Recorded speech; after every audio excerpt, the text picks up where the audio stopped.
जय Shri Ram dear students. माँ classes के ऑनलाइन प्लेटफॉर्म पर आप सभी का स्वागत है। जैसा कि हमने शॉर्ट्स वीडियो के माध्यम से आपको बताया कि 10th क्लास के बाद स्टूडेंट्स का डिसीजन कैसे होना चाहिए, क्या सब्जेक्ट लेना है और कैसे उसको चूज करना है, आज उसी के बारे में मैं आपको विस्तृत से बता रहा हूँ। क्योंकि 10th क्लास के बाद स्टूडेंट के सामने बहुत सारे विकल्प होते हैं कि अब उसको आगे क्या करना है। तो प्रत्येक स्टूडेंट्स का अलग अलग डिसीजन होता है, प्रत्येक स्टूडेंट की अलग अलग अभिक्षमता होती है, इंटरेस्ट सभी स्टूडेंट्स का अलग अलग होता है, उनका टैलेंट भी अलग होता है।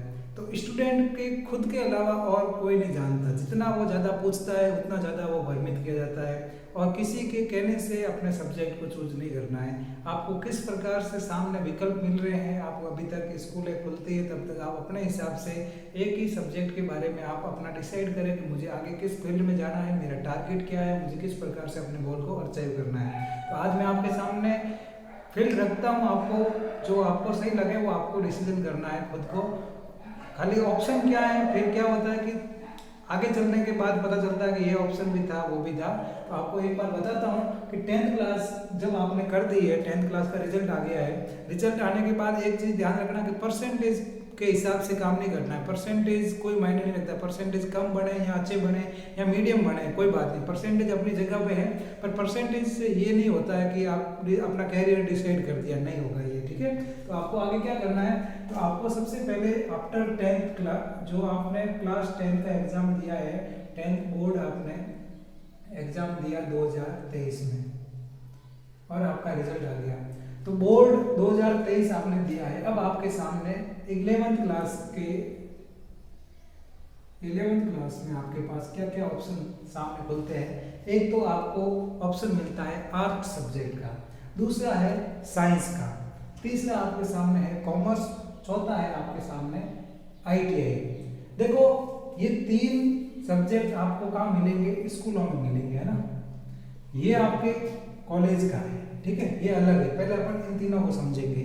जो भी बच्चा 10th क्लास का एग्जाम देता है उसके बाद 11th क्लास में जाता है, तो सबसे पहली चीज इसको सामने एक मिला आर्ट्स, दूसरा साइंस का विकल्प और तीसरा कॉमर्स का, ठीक है। एक एक को देखेंगे अच्छे से।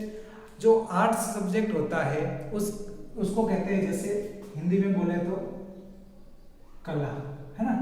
जो कला होती है ना, ये सब्जेक्ट होता है, इसके अंतर्गत students history, political, geography, public administration, sociology, Hindi literature, यानी सबसे ज़्यादा अगर किसी फील्ड के अंदर सब्जेक्ट है तो वो आर्ट के अंदर है। ध्यान रखना, आर्ट्स के अंदर बहुत सारे सब्जेक्ट होते हैं। अभी मैंने वो लिखे हैं जो प्रत्येक स्कूल, गवर्नमेंट स्कूल होती है आर्ट्स सब्जेक्ट के अंदर या प्राइवेट स्कूल होती है, तो हिस्ट्री, पॉलिटिकल, जियोग्राफी और हिंदी लिटरेचर ये सब्जेक्ट आपको सबसे ज़्यादा दिखते हैं। पब्लिक एडमिनिस्ट्रेशन और सोशियोलॉजी सब्जेक्ट अवेलेबल हर एक स्कूल में होते नहीं है। तो जिस सब्जेक्ट की आपको इंटरेस्ट है, मीन्स इतिहास, राजनीति, पॉलिटिकल साइंस, है ना, और जियोग्राफी जो भूगोल, उसके बाद पब्लिक एडमिनिस्ट्रेशन लोक प्रशासन, और सोशियोलॉजी समाजशास्त्र और हिंदी साहित्य, ठीक है।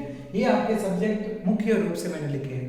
नेक्स्ट सब्जेक्ट आता है साइंस, जो वर्ग होता है विज्ञान का, मीन्स विज्ञान वर्ग। कौन सा सेक्शन होगा इसमें, साइंस मीन्स विज्ञान। आप विज्ञान 10th क्लास तक तो पढ़ते आए, 6 क्लास से स्टार्ट किया 10th तक। अब इस साइंस के अंतर्गत रियल पूरा साइंस सब्जेक्ट होगा, जो आर्ट्स नहीं होगा। मतलब आपको अब हिस्ट्री, पॉलिटिकल, जियोग्राफी ये सब नहीं पढ़ना पड़ेगा।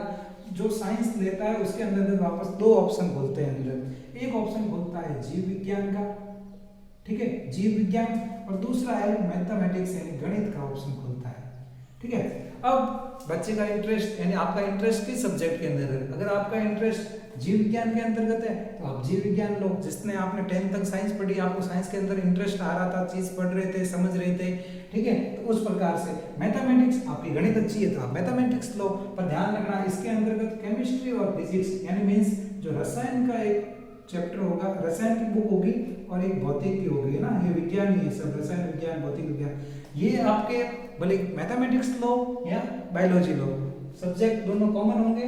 बायोलॉजी एक अलग फील्ड है और मैथमेटिक्स एक अलग फील्ड है, ये आपका मेन सब्जेक्ट होगा, ठीक है, बायोलॉजी और मैथमेटिक्स। इसी प्रकार से कई स्कूलों में कॉमर्स होती है। अब अपने कॉमर्स स्कूल में क्या होगी, जिसके अंतर्गत कॉमर्स होगी तो 11 12 के अंतर्गत ये सब्जेक्ट हो गए। एक तो हो गए अकाउंट से रिलेटेड होगा अकाउंटेंसी, दूसरा होगा इकोनॉमिक्स, ठीक है, और लेखा शास्त्र अर्थशास्त्र से रिलेटेड और बिजनेस स्टडीज, ठीक है, व्यापार वाणिज्य से रिलेटेड किस प्रकार से बच्चे को समझाया जाएगा तो ये कॉमर्स के अंतर्गत होगा।